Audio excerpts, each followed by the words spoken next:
One more item when it Okay. comes to actually processing with Jane and what that looks like.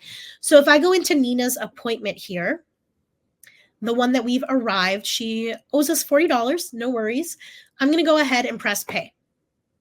So in this case, I can actually see Nina's got a little bit outstanding. She's got a few coming up. And what Jane is really good at is getting you paid. So anytime a client comes in and they have outstanding amounts, it's going to populate on this first screen here.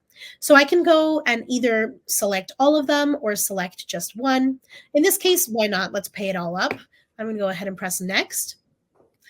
Now, when I'm using Jane Payments, I'm going to go ahead and add a payment method. I have two options.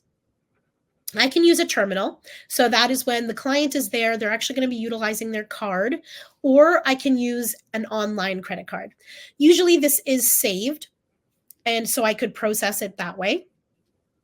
And that's really good for when the client is either not present, maybe it's a late cancellation, maybe it's a no-show, or maybe they're just running out the door and they say, charge my card, I'll be in next time. 100% we can do that. So that's an online payment. So I'm going to use the terminal here just to showcase what that looks like. And I can actually save Nina's card at the same time if she allows us. We also have pay and print. And then as a reference, if a client does have an email on file, we would be able to send out an email as well. So I'm just going to go in for the demo though. I'm just going to press pay. And pass the terminal to the customer. They're going to do their thing. Jane is going to process that card. And now we have our very lovely dark green and patient paid symbol letting us know that we have received that income. Okay, I love that.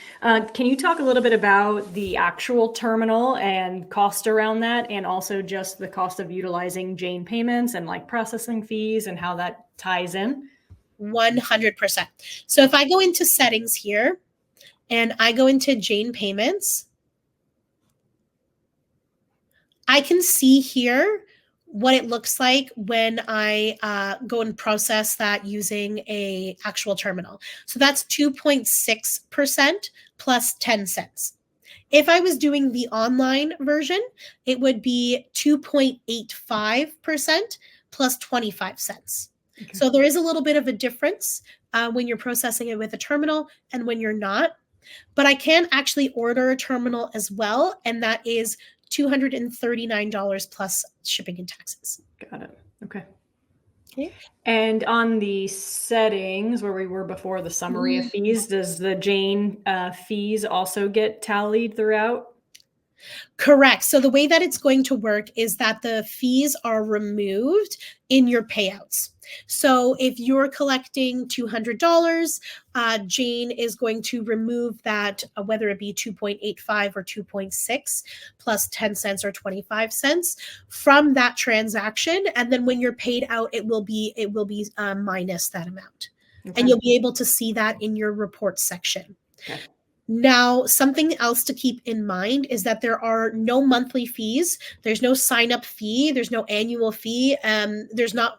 One time I heard that with some terminals, you're going to get like a fee if you don't process enough throughout the month. None of that.